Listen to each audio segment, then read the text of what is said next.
Alrighty, guys. How you guys doing? This is Mongo from Mongo's Big Thinks. Here today with something we haven't done in a while. That's right, folks. We're going to be reading King Kong versus Tarzan by Will Murray. I'm just going to take a moment here to mute and check my audio levels.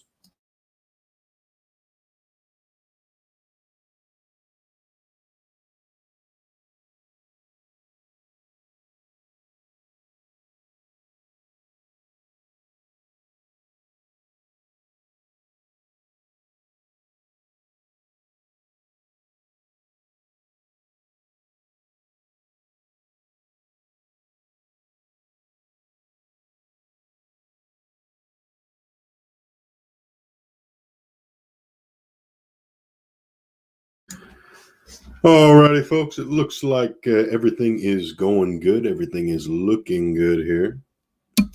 If by chance you do, notice that the audio is not sounding so nice, please let me know. I can adjust that accordingly. So we're on Chapter 8 of King Kong versus Tarzan, and just a little refresher on what we read last time in Chapter 7. We had Jack Driscoll and a little shore party trying to find some dinosaurs. They tried to capture an ankylosaur, but it ended up in the death of that thing. They also tried capturing a very large sea turtle, which was also unsuccessful. So they cut their losses. They picked up some giant sea turtle eggs. And now we're back to Chapter 8. Hopefully back on the journey to adventure, all that good stuff. Chapter 8. It was the shank of the afternoon when Captain Engelhorn gave the order to weigh anchor and set sail. A long rattling of chain commenced. A donkey engine drew complaining steel links through the bow hawse hole. The steam engines roared into life.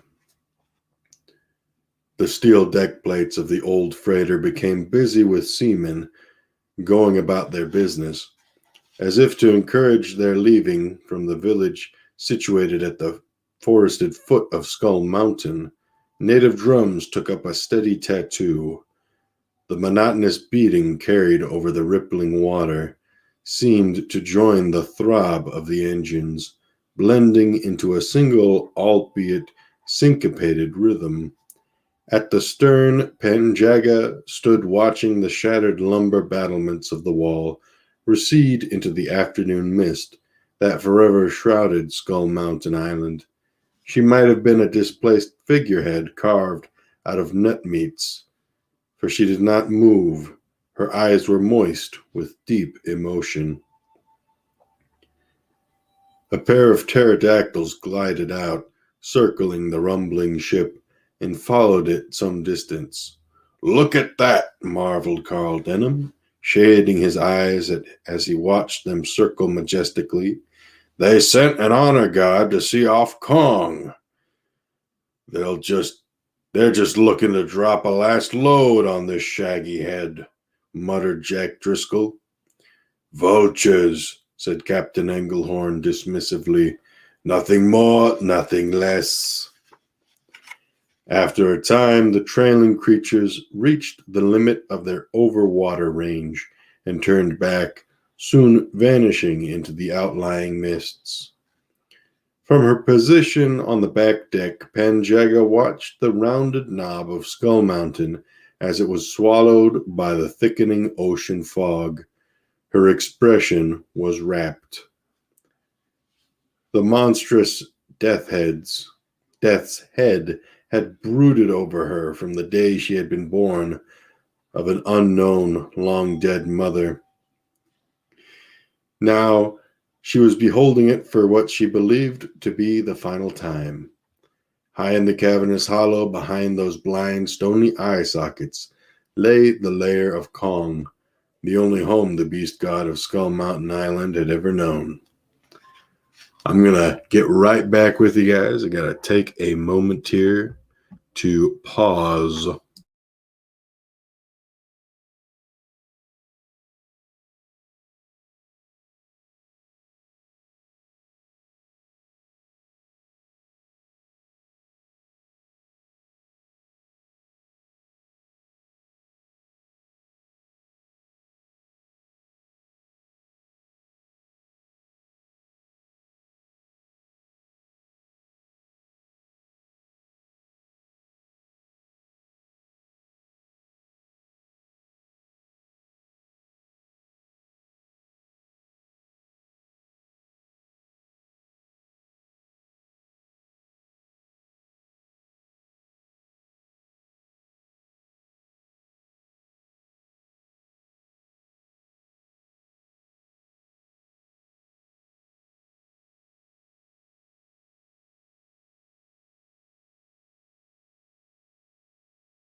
Alrighty, folks, had to get some water there. So let us continue in chapter 8 here of Kong versus Tarzan. I'm going to take out that bookmark, and here we go. That monstrous death's head had brooded over her from the day she had been born of an unknown, long-dead mother. Now she was beholding it for what she believed to be the final time. High in the cavernous hollow behind those blind, stony eye sockets lay the lair of Kong, the only home the beast god of Skull Mountain Island had ever known. "No more," she muttered. "No more." Anne Darrow had come out on deck and drifted up to the ancient crone. "What are you thinking?" she asked gently. Panjaga paused to brush at one overfilled eye before turning to acknowledge the quiet inquiry. "No more will Kong rule his rightful domain. No more will the treetops shake to his awesome roars. Why do they do this?" "I have asked myself that same question 1,000 times," Anne allowed. "They are men. They live to strive, to conquer all that they can. It's a kind of fever with them." "They have captured Kong," spat Panjaga. "They have yet to conquer him." "It is a mad scheme, I agree."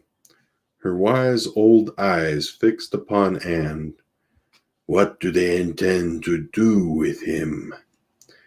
"They will put him on display in a great city," explained Anne. "That much I know. Gawkers will come from all over the country, the world, I imagine, just to catch a glimpse of him at a dime a look. Maybe Denham will charge a quarter." "And after that?" Anne blinked. "After what?" "After the white men have drank their fill of his majesty." "Why, there will be no end to it. Once Mr. Denham has milked Kong for all he is worth, I imagine that he will be turned over to a zoo, or perhaps go on tour." "Hello, Mr. Bone. Hello. How are you doing? Hopefully you're having a good day." "I see what you did there, Mango." How about I start calling you Bean?" No, that's good. Glad to have you here. Glad to have you here. We're just going through chapter 8 of King Kong versus Tarzan. Let's see. These words meant nothing to the storyteller of Skull Mountain Island. But she nodded as if she understood. Hey there, Mr. Time Prophet. Nice to see you. And yeah.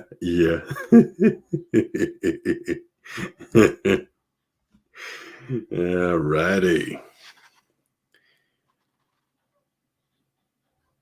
But she nodded as if she understood. Attend my words, gold hair. There will be an end to it, a terrible end. I cannot yet perceive it, but its shadows are already gathering in my mind. These forms are yet dark. Kong is not to be trifled with by mere mortal men. He is greater than Skull Mountain, mightier than the sky thunder. The great lizards quake at the pounding of his feet. Why do white men not fear him? Tell me that. They do fear him, admitted Anne. Not enough, intoned Panjaga, turning to capture a final glimpse at her fog-bound island home. Not nearly enough. The empty orbs of Skull Mountain disappeared in the thickening mists. Only the bald crown remained in view. Then it faded into a milky outline and soon became visible no more. Shivering despite the heat of the day, Anne Darrow went to her accommodations. Oh, that's some good news right there. That's really cool. Been working hard on my new software. 70% finished. That's really cool.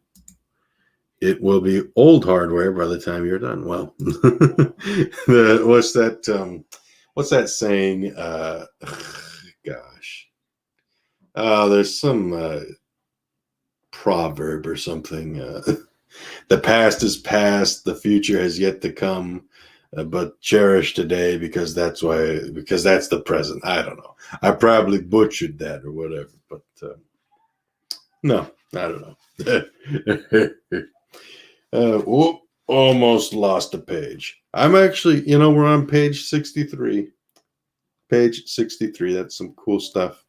It's page 63 out of like 480, but it's still progress. Still progress.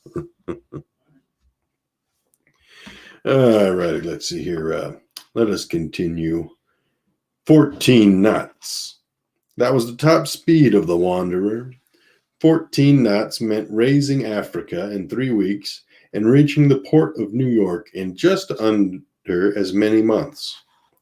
The old freighter sailed on a northwesterly heading, seeking to cross the equator and catch the northeastern trades of the upper Indian Ocean. This was the dry monsoon season when the winds pushed the currents along at a westward clip. That was what the Wanderer sought. Those powerful westerly currents would add to the steady speed of her coal-fired steam engines. This was not the way they had come to this desolate stretch of ocean far south of Ceylon. After setting sail from the port of New York, the Wanderer had rolled down beyond the Caribbean and taken the Panama Canal passage to the open Pacific. With necessary stops along the way, they had made their fair time. But that was back in December. This was now March. Matters were entirely different. On the outbound leg, they had run empty, no cargo to speak of. Carl Denham had forbidden the simple economy of taking on onboard freight to be dropped off along route. The hard-driving film director insisted that the ship's passage not be slowed down by anything except austere necessity. That meant docking in coaling ports like Honolulu and Yokohama, provisioning in the Hawaiian Islands. A 3-day layover to let the crew blow off steam. That was the limit. Now imagine how cool that would have been. Um, Imagine how cool that would have been. A what if scenario. King Kong in Hawaii. I'd love that. Well, I guess it would kind of just be Skull Island already. I mean, he's already on a tropical island, so to speak. Just, you take out all the dinosaurs, you take out all those other things. Oh, well, thank you very much. That's really nice of you to say. Let's see. That is stuff that is not in my wheelhouse to comment on. I do not. Me no know. Me no got smarty. No way. Got to quote that Boss Nass from the Phantom Menace. Me so no caring about it and Abu. They thinking they're so smart. No, that's really cool. That's really cool. Mongo's voice is the opposite of Jane Theory's voice, but just as good. Jane Theory has a very nice voice too. Very nice voice. I really got to watch more of her stuff. Had a fun time on a stream. Actually, I went on one of their streams that they do. With that little crew. You got Stephen Walton, McKinney, Jane Theory. I went on one of those streams. That was really interesting. And then had a stream with her and Orange Hat about Cheetah versus Tigra. And that was like a versus stream. It was really fun stuff. Oh, well, look at that. We got not Joyce. You're not Joyce. You said hello to Joyce, but here's the one I wanted to click on. We have Joyce Goss. Joyce Goss. Yeah. Reading Rainbow. Oh, boy. Provisioning in the Hawaiian Islands. A 3-day layover to let the crew blow off steam. That was the limit. It was the fastest passage to their mysterious destination, and they made excellent time thanks to the Wanderer's tireless engines. Going back that way was another matter entirely. Captain Englehorn, Carl Denham, and First Mate Driscoll had worked it out during the long, uneventful Pacific crossing. We will take advantage of the westerly currents, shoot up into the Red Sea, and make passage through the Suez Canal, Captain Englehorn had said, between puffs of his ever-present pipe. They were staring at a map spread out on a table in the ship's wardroom. The course was marked in red pencil. Driscoll traced the route with a sturdy forefinger, explaining, It's an easy drift across the Mediterranean and into the Atlantic Ocean, then straight on to New York City. If there's no trouble along the way, we'll be back in home port in approximately 3 months. June? Denham ruminated. Late June. Oh, sorry, that's not Englehorn's voice. Late June. Late June, Englehorn corrected. Well, that ought to work out just fine, said the filmmaker. Whatever we have to show for this deal, it will be America's summer entertainment sensation. It was a sound plan, but that was then, before Kong. Now it was March, the worst month of the tropical cyclone season. That was the least of their worries. Greatest of their troubles was containing Kong.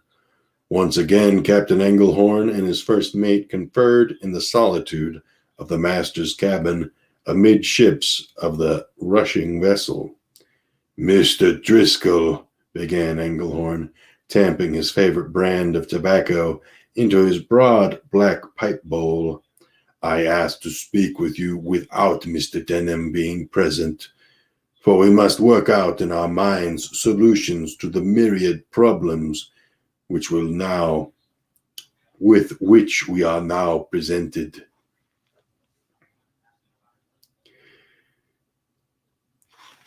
Yeah, yeah.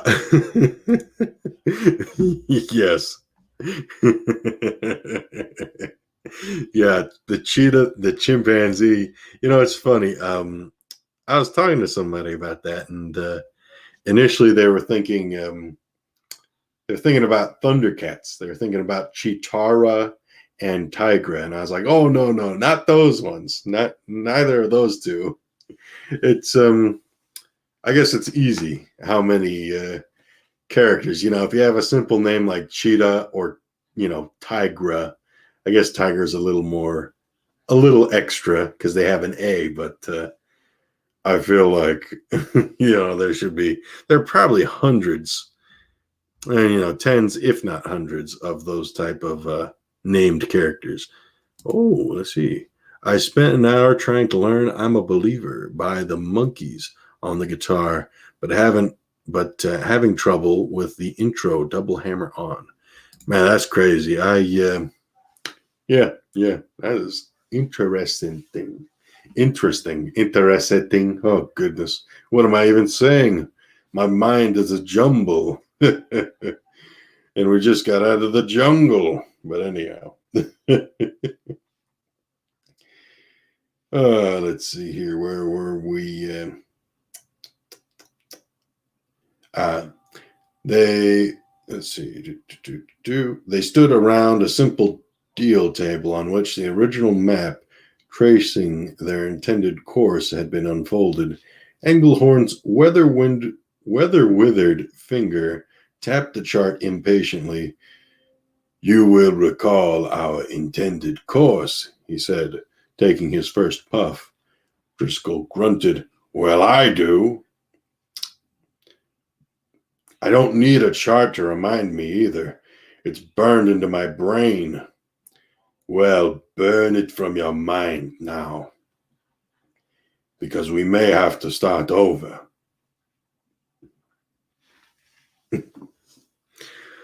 Umbongo, umbongo. Tarzan drinks it in the jungle. Oh, boy.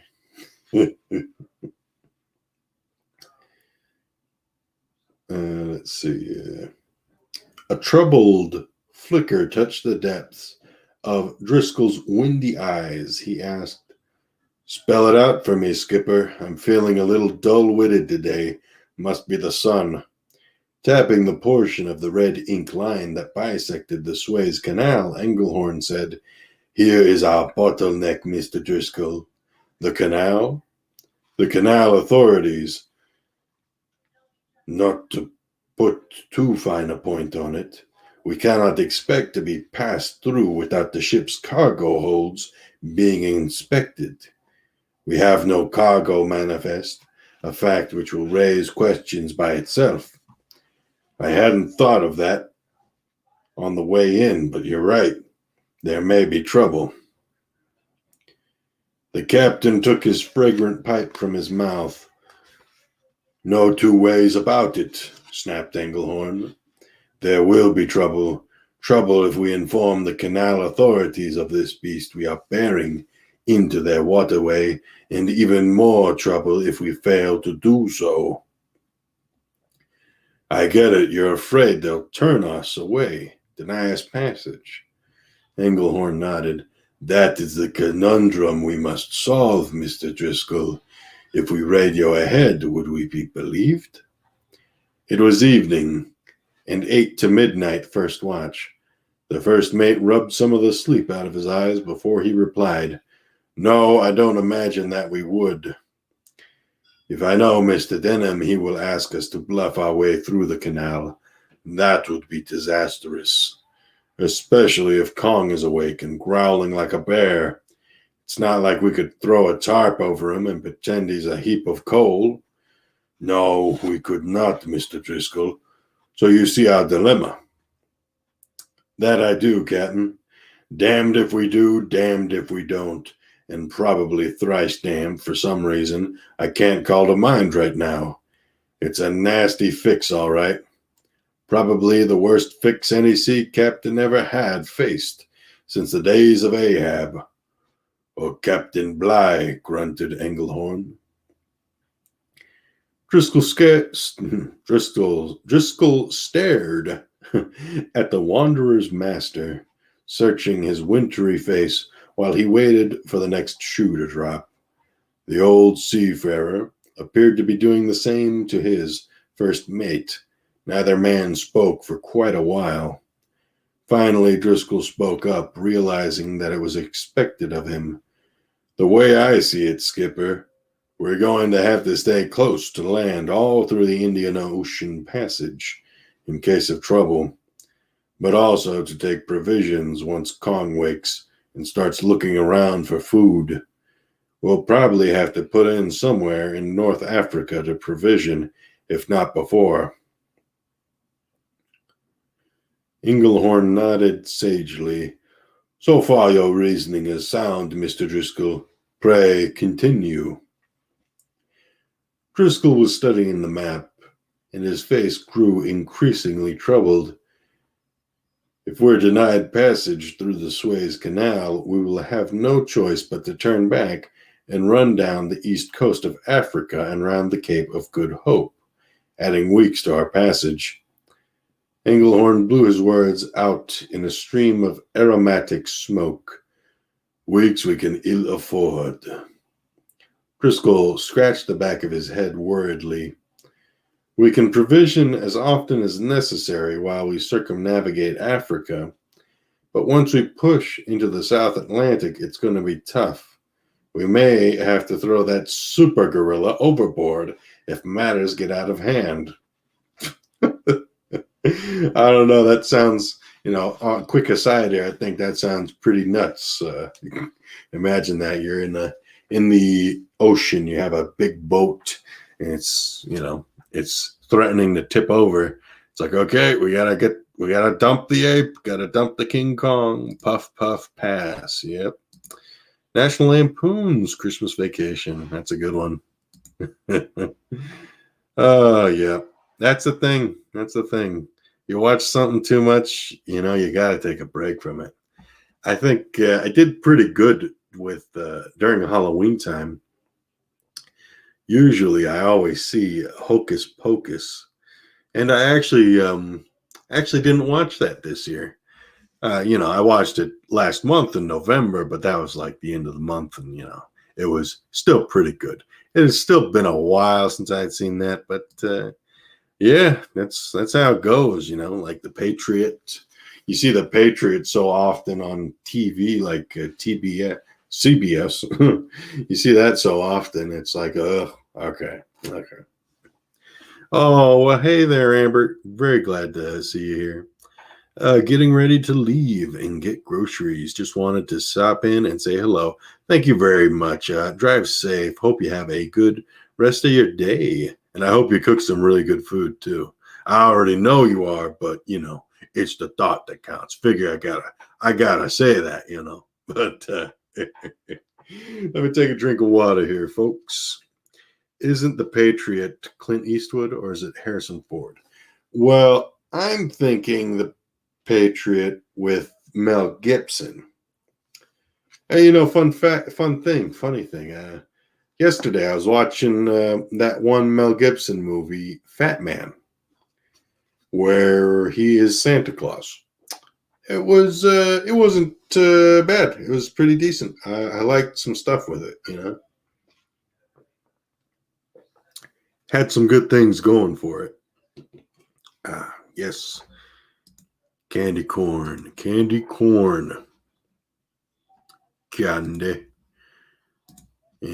Just because of that, we're gonna go with that. Go with that for the rest of this little stream here. All Patriot games. Yeah. We're going to go with this little candy corn. Well, technically, this is like harvest corn or Indian corn. I don't know, whatever name they call that. But I'm going to go with this little icon. I love this little icon during October. But yeah, we're going to, in honor of candy corn. Oh, boy. Oh, let me see. Now, where did I leave off?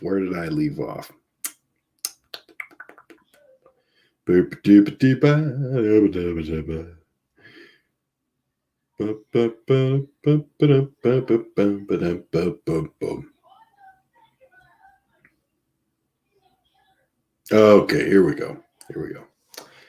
We may have to throw that super gorilla overboard if matters get out of hand. Let us not get ahead of ourselves, Mr. Driscoll, admonished Englehorn. Keep to the immediate problem. Do we forego the Suez Canal, or do we risk bluffing our way through, as surely Mr. Denham will demand? Remember that upon Denham's success, our pay relies. Driscoll's sunburned features slackened. Well, it's got me stumped, but the way I see it, we don't have to solve it tonight. It's only our first night out. For all we know, that overgrown monkey will perish before we clear the Indian Ocean. Well, then, you agree with me that we will not raise the matter with Mr. Denham until absolutely necessary. Yes, sir, wholeheartedly. No sense getting Denham riled up at the start. He'll have 2 or 3 oceans to be miserable in. Once he realizes things are not going to go according to his original plan. Englehorn nodded. Then we will leave it there, Mr. Driscoll. Your advice is appreciated. Don't think it is not. Don't hand me that, Skipper, said Driscoll, cracking a grin. You knew what you were going to decide all along. Just wanted someone to agree with it. Captain Englehorn took a long suck of his pipe and let fragrant tobacco smoke billow out slowly. When we raise the matter with Mr. Denham, he concluded, we will do it together. Not looking forward to that, Driscoll admitted. In the meantime, we will steer a course for the Suez Canal.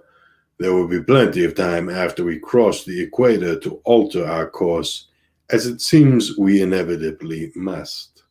Suits me, muttered Driscoll. Well, my watch is up. It's been a long day. Time for some shut-eye. Good night, Mr. Driscoll. Captain's Log, Wednesday, March 15th, 1933. It is a fearful task that I must now undertake. We have secured in our main hold a brute unlike any spoken of by the naturalists, going back to Charles Darwin, savage, a force of nature in his own kingdom. The enormous ape that Carl Denham has dubbed King Kong lies sleeping. I am charged with ferrying this uncontrollable behemoth across nearly the greater breadth of the Indian Ocean, and then somehow over the entirety of the Atlantic until we can finally drop our hook at home port. Kong sleeps, but for how long? He must be fed, or else he will perish. But if he is properly fed, his strength is sure to return. Myself and my crew must find a middle course between these two extremes, lest the beast tear asunder his chains and doom us all. God in heaven watch over the wanderer as we embark upon the most perilous voyage since the days of Ulysses. I suspect that Ulysses had it better than we will, for he did not carry in his hold any of the monsters he eventually overcame. Hello there, happy dinosaur. Chomp chomp, my brother, chop chomp. Chop chop, chomp chomp. Producers, Denham, this picture has been in development. Hell, show us the movie. I really like that one. That's a good one, Happy. I love hearing the voice of Mongo. It's cool. Thank you. Yep.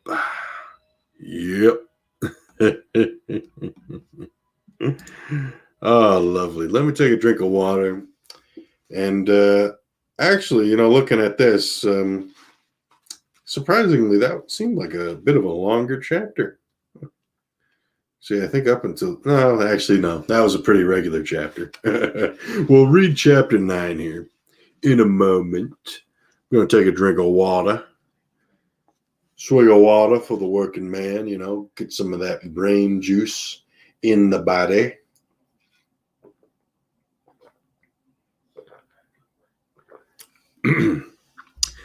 How's your guys' December going? I'm hoping it's been good. I know that for me, there's been a few things here and there that are just busy work. Nothing crazy, nothing overwhelming, but I hope you guys are doing very well.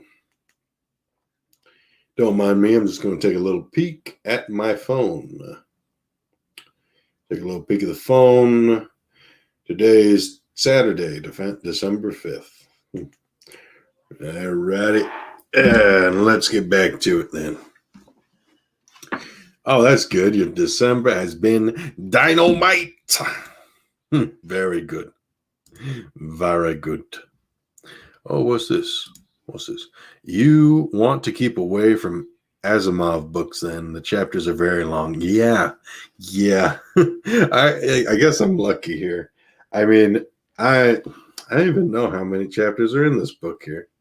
Let me see. I've looked at that a lot of times. Let's see.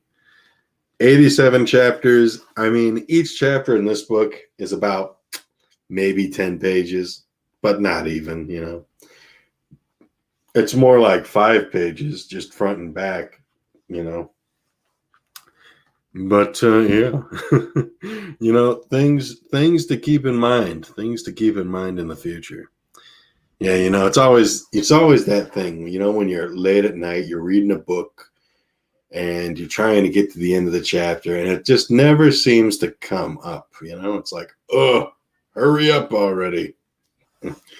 But thankfully, that's not the case with King Kong versus Tarzan by Will Murray. Chapter 9. 5 days out, Kong stirred for the first time. The transit had been uneventful until then. The weather remained clear. It was the season of the dry monsoon. This produced a westward current that helped the Wanderer make better time than her standard 14 knots. We have gained a day as of today, Captain Englehorn told his first mate. It was the morning of the 5th day, and they were standing on the bridge, conning the horizon ahead of them. A good omen, remarked Driscoll, although in a guarded tone. The skipper nodded. A fair omen. I put no stock in omens that are part of the natural order of things. I half expected to gain a day. I am satisfied, but not greatly encouraged. I take your point, admitted Driscoll. A day gained might turn into a week ahead of schedule if this keeps up. But over a 3-month transit, it is a drop in the proverbial bucket. We need more than drops, Mr. Driscoll. We will probably require a miracle. Driscoll fell silent. The brightness of the day combined with the clearness of the sky had lifted his grumpy spirits, but now Captain Englehorn's salty practicality was lowering them again. How fares our slumbering passenger this morning? The skipper inquired. Sleeping like a big baby, or like Mount Vesuvius. Take your pick. Englehorn emitted a short laugh. I would venture to say that Kong belongs in the Krakatoa category. If he should erupt, more than this ship will shake. Driscoll continued his report. The hold no longer stinks to high heaven. Since Kong hasn't taken on any forage to release, it will stay that way for a while. The deck crew have done an excellent job of keeping the space clean. The skipper nodded thoughtfully. How much longer does the old woman say he will sleep on? A tiny notch of worry appeared between the mate's salt-bleached eyebrows. From what that Panjaga talks, it's hard to say. She's got a circular way of speech, claims she can keep him asleep almost indefinitely, except for one thing. Captain Englehorn was staring at what looked like a bank of smoke on the far horizon. What do you make that haze out to be? He asked. Frowning, Driscoll lifted a pair of binoculars and trained them on the horizon line. The smoke was intermittent and difficult to make out. If there weren't so many of them, he ventured, I would say I'm looking at a line of waterspouts. Captain Englehorn grunted out a laugh. When you have been at sea as long as I have, you will see some marvels. Those are not waterspouts, first mate, but whales blowing. From this distance, it rather resembles smoke, does it not? Driscoll trained the binoculars again and gave the focusing screw an adjustment. He shook his head heavily. Well, if there are whales cavorting out there, I sure can't see them. They're there, all right, asserted Englehorn. Take my word for it or not. I have seen this sight many times. If you ever command your own vessel, Mr. Driscoll, you would do well to recognize phenomena at a distance, lest you divert course in the hope of rescuing an imaginary ship ablaze. Just then, Lumpy the cook came bounding up the companionway, knocked once but did not wait for leave to enter. The ship's master and first mate swung about and were about to reprimand Lumpy when the latter began panting. I think the big ape is rousing. Say again, Driscoll demanded. Lumpy scratched at the tight gray curls on his sweaty chest. Kong, he's snorting and grunting. He ain't never done that before. Maybe he's having a nightmare, suggested Driscoll. Kong is a nightmare, Lumpy exploded. I went down to check on him. His face is twitching to beat the band. He might be fixing to wake up. Whew, okay, let me take a break there. I kind of went into that Lumpy accent, whatever accent that is. But hey, what do you know? We got Apollo Patriot, hail the sun god Apollo, and your love of Twi'lek women.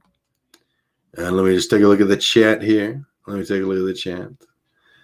see. Yeah, you're talking about Asimov, the iRobot. Oh yeah, I remember that movie. Yeah, it was all right. Yeah.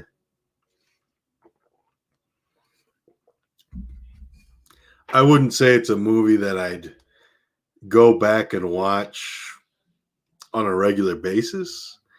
I would say that I'm like, okay, it's one of those movies where it's like, oh yeah, I remember that. The 3 Robot Laws. Oh yeah. Cyberpunk. Oh yeah. Wonder when that's gonna. I think that's coming out next year. Cyberpunk. Oh, Cyberpunk Junkie. Let's see. Oh, Cyberpunk Junkie. Okay, yeah. Did you spell Will Murray wrong in the stream title? Let me see. What do I have here? Let me see. I might have spelled that. Will Murray. Oh, Murphy. Why'd I do Murphy? Good eye. Why did I do Murphy? Have I always been doing Murphy? Now I got to take a look at that. That's some funny stuff. Yeah, it's Will Murray, not Murphy. What the heck? This is some funny stuff. Oh, let me see. Let me take a look at the playlist here. Oh, wait. Actually, no. Let me just take a look at my YouTube studio here. Yes, I definitely misspelled that on the first one. Yeah, this whole dang playlist is Murphy, not Murray. What the hell? Oh, goodness. Yeah, I did. I must have. So here's how it probably went down. I put down Murphy for the first one. And then ever since, I just been copying and pasting, but I haven't actually been reading what I've been copying and pasting. Well, that's some funny stuff. I'll clear that all up later today once I'm done with this. Good catch, Time Prophet. That is funny. That is real funny. Yes, Murphy's Law. Yeah, yeah. Eddie Murphy. Yeah. Oh, goodness.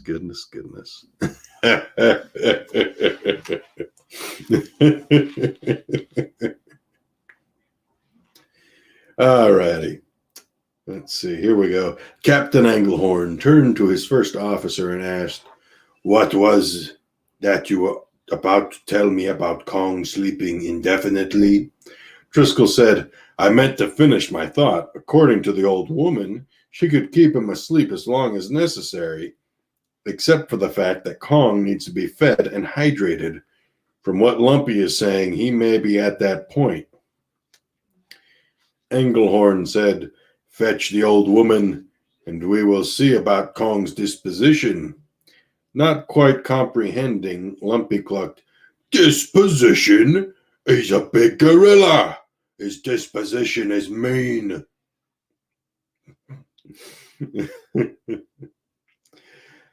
A dozen minutes later, they were deep in the stainless steel vault that was the number 3 hold, where Jack Driscoll was explaining the situation to Penjaga, who seemed not interested in his words.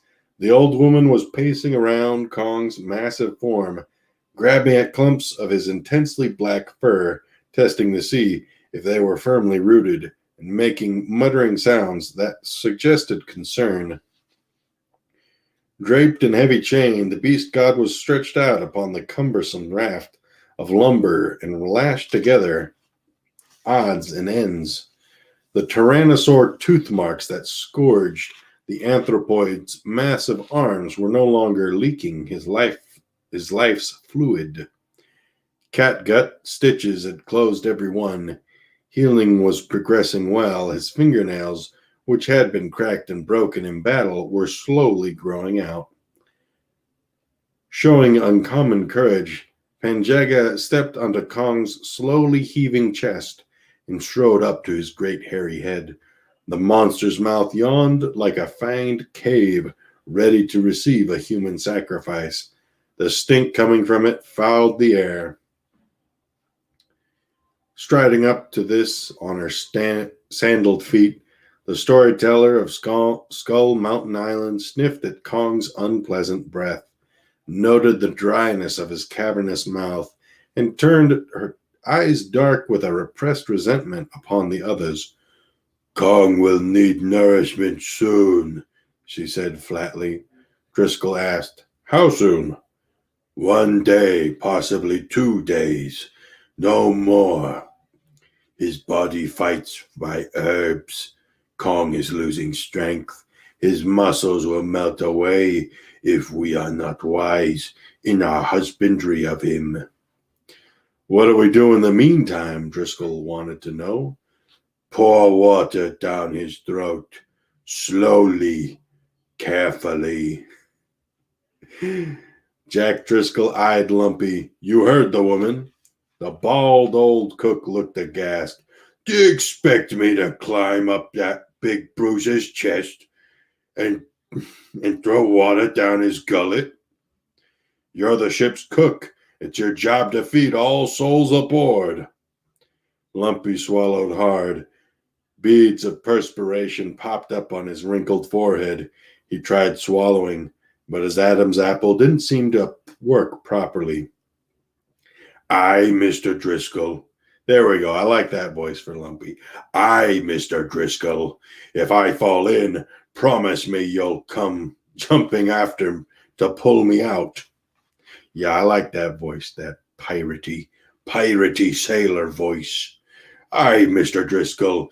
If I fall in, promise me you'll come jumping after to pull me out." Jack Driscoll laughed heartily. Think of it as practice for when it's time to actually feed Kong. Grumbling, Lumpy went topside and was soon back, a pail of slopping water in each thin-boned hand. Penjega stepped onto one of Kong's scarred and matted shoulders and said, "Hand those to me. I will do what you fear to."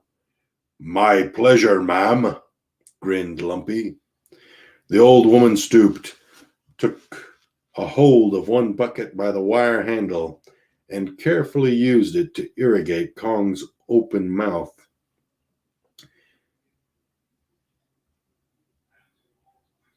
Only then pouring a libation down his throat.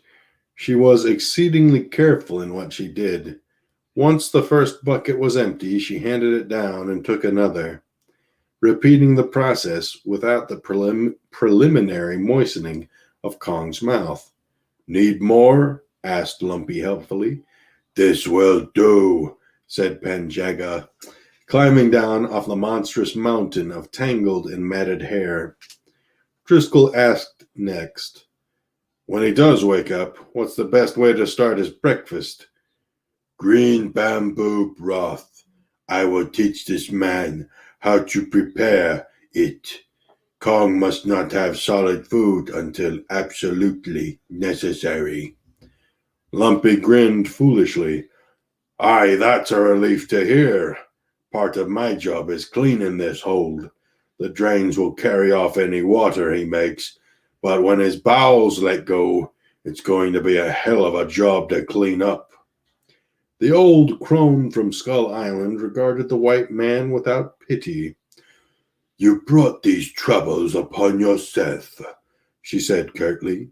With a dismissive rustle of her strange skirts, Penjega departed the hold. And wouldn't that be wouldn't that be a terrible job? You got to be the one who cleans up after King Kong. Oh, gosh. Ugh. And, it's like, ugh. But, it is what it is. I mean, I get a bit of a gag reflex going when I got to pick up dog poop that's inside the garage, but inside a boat from a giant gorilla, would not like that at all. Let's see. Let's see here. Oh, well, yeah, I guess he won't mind. But yeah, so big thanks to each and every one of you guys. I'm gonna have to go and do just some quick work here and there. Just correcting a few titles and a playlist name, because that's the damnedest thing, ain't it? I've been calling it Will Murray this whole time. I don't think I've said Murphy too often. I've been saying Will Murray, but yeah, funny stuff. So let me just go through the whole thing here. Oh, well. Okay, well, that's good. That's good, I guess. So let me just go through the whole round of people who came in. Mr. Bean, good old Mr. Bean. Thanks for coming in. The Time Prophet, of course. Got Joyce Goss. We had Amber, a.k.a. Kashyyyk Queen, pop in here. Very nice. Hopefully she got those groceries that she was needing. And hopefully she got some good deals on those. And of course, we got Happy Dinosaur, 8,000, chomp chomp, my brother. Yes, you do not want to give Kong a cup of Walton's brew. That's going to empty out his whole intestinal system. Oh, you can ask Stephen Walton about that, and he'll tell you what's up with that stuff. Mr. Bean, yeah. Oh gosh, yeah, he's pretty good. I watched a Johnny English movie once. Has the same actor, and yeah, I watched a little bit of that. I haven't watched I forget which movie it was, but I don't even know if there's multiple Johnny English movies. But yeah, he was also in that movie, The Witches. Rowan Atkinson, is that his name? Rowan Atkinson. I think that's Mr. Bean's actor. Let me see. Rowan Atkinson. Yes, that is him. That a boy, Mongo. You remembered it. So let's see. Yeah, Rowan Atkinson, born in 1955. He has been Mr. Bean. He has done quite a few things here and there. He's a very funny person. I remember him in Rat Race. Oh, yeah. He was in The Lion King. He's probably Zazu, I think, yeah. Oh, yeah, he's in Scooby-Doo, 2002. Johnny English. There's two Johnny English movies. 3 Johnny English movies. Johnny English, Johnny English Reborn, Johnny English Strikes Again. Very cool. Yes, 1990. He was in The Witches. I like that original one. My wife was born in 1957. That's really nice. But alrighty, folks, I'm going to head on out here.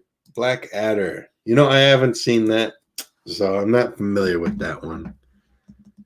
Would you recommend it? Because, always nice to have something to, look forward to.